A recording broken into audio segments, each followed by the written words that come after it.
Reminder है कि social media पर की गई बातें भी कानूनी जिम्मेदारी से फ्री नहीं होती।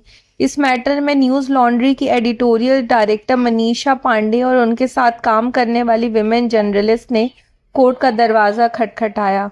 उनका एलिगेशन था कि अभिजीत अय्यर मित्रा ने उनके खिलाफ एक्स प्लेटफॉर्म पर बार बार सेक्सुअली अब्यूजिव और डेरोगेटरी ट्वीट्स किए हैं। कोर्ट के सामने जो मटेरियल आया उसमें कुछ ट्वीट्स के स्क्रीनशॉट भी थे जहां कंप्लेनेंट को प्रोस्टिट्यूट्स कहा गया और उनके वर्कप्लेस को ब्रॉथल तक बोला गया। एक ट्वीट में स्पेसिफिकली मनीषा पांडे को टारगेट करके वल्गर रिमार्क भी दिए गए। जज भानु प्रताप सिंह ने जब इन ट्वीट्स को देखा तो उन्होंने क्लियर ऑब्जर्वेशन दिया कि ये रिमार्क सेक्सुअली कलर्ड हैं और प्राइमा फेसी कंप्लेनेंट की मॉडेस्टी इंसल्ट करने के लिए किए गए हैं।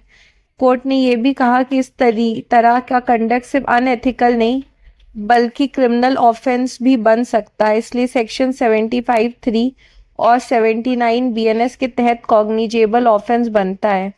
एक और इम्पॉर्टेंट पॉइंट ये था कि ये पूरा ऑफेंस साइबर स्पेस में हुआ है, मतलब डिजिटल प्लेटफॉर्म पर। इस वजह से कोर्ट ने पुलिस इन्वेस्टिगेशन को ज़रूरी माना ताकि ये वेरीफाई हो सके कि ट्वीट्स किस अकाउंट से आए और कौन सी डिवाइस से पब्लिश हुए।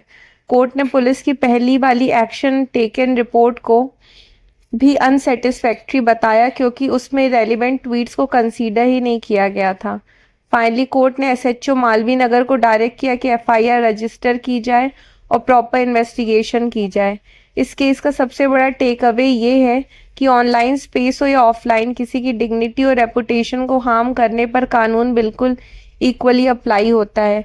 फ्रीडम ऑफ स्पीच है लेकिन उसकी भी लिमिट्स हैं और जब वो क्रॉस होती हैं तो क्रिमिनल लॉ एक्टिवेट हो जाता है। For such more legal updates please like share subscribe Lawcom, understanding law beyond headline.